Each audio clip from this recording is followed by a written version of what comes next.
Hello, and welcome to your lesson on pivot slicers and timelines. Slicers and timelines are designed to help filter your data. This function is very similar to a standard filter covered in previous videos. The difference is that the slicers and timelines offer a user-friendly interface, enabling you to better manage the filtering state of your pivot table. These features are very user-friendly. They will increase efficiency while reducing time, and they are even customizable, as this video will demonstrate. I'm looking forward to sharing this lesson with you. So let's go ahead and open the Pivot workbook and go to the Slicer spreadsheet to follow along in this lesson.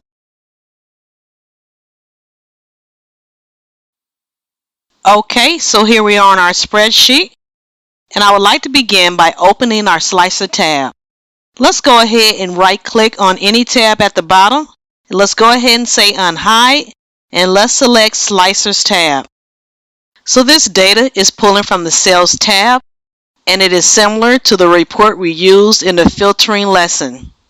Okay, so I would like to begin by setting a slicer for the region and the country. So let's go ahead and select our table to make our Pivot Table Analyze tab appear. Okay, now let's go ahead and select the tab.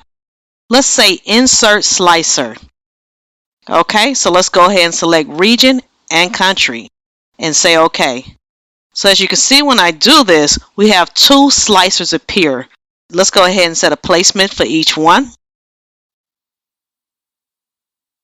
Okay, so before I dive into the function, I would like to set my interface to my personal preference. Okay, so I'm going to go ahead and select Region. And as I do this, you'll see a tab opens that says Slicer. Let's go ahead and select it. Alright, so I want to start by going to Columns. I'm going to increase my columns to 3. Then I'm going to go ahead and stretch it out. I'm going to do the same for Country. I'll select Country. And then I'll say 3 columns for this slicer as well. And I'll adjust my placement. Okay, and then you can also choose a slicer style. I'll just go ahead and choose yellow for region, and I'll select country, and I'll go with green. Feel free to choose any color that you like. Another option, let's go into the settings. Here you can decide how you want to sort your slicer. Do you want it A through Z or Z through A? It defaults by A through Z, and I'm going to leave that for mine. Feel free to set it up to your personal preference. Okay, so now that we have completed our setup, let's go ahead and take a look at the function of the tool. Let's select region, and let's just go ahead and click Asia. And as you can see, when I do this, the table is automatically filtered to Asia. Let's select Europe. Okay, so you can see everything else is removed and only my Europe region remains. Let's select Central America and the Caribbean.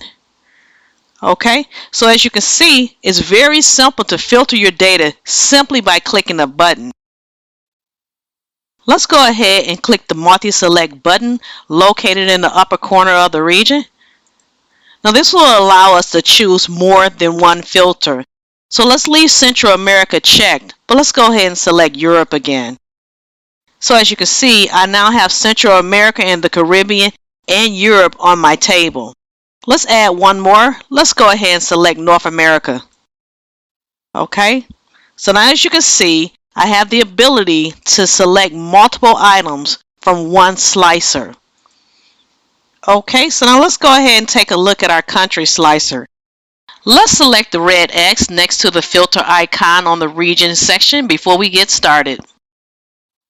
Okay, so now that we have cleared our filter, let's go ahead and select the country section and select Angola. And as you can see, it instantly changes. Let's select a few more. I'll select Fiji. I'll select France. So as you can see, when I do this, the region changes as my countries are selected. Let's select Costa Rica. And as you can see, this is a very user-friendly tool and it's very easy to use. So let's go ahead and take a look at the timeline. Now the timeline is very similar to the slicer, with the exception it is based on dates or time, In addition, it features a slider instead of buttons. So let's go ahead and clear the country. We'll go ahead and select the X under the filter to clear the filter out. Let's do a right click and say remove country. So next I would like to insert a timeline. So again, let's select the table to make sure that the pivot table analyze tab appears. Let's go ahead and select it and let's say insert timeline. Okay, and we only have one option here, so let's go ahead and select it and say okay. Okay, so now as you can see, when I select my timeline, we have another tab that opens.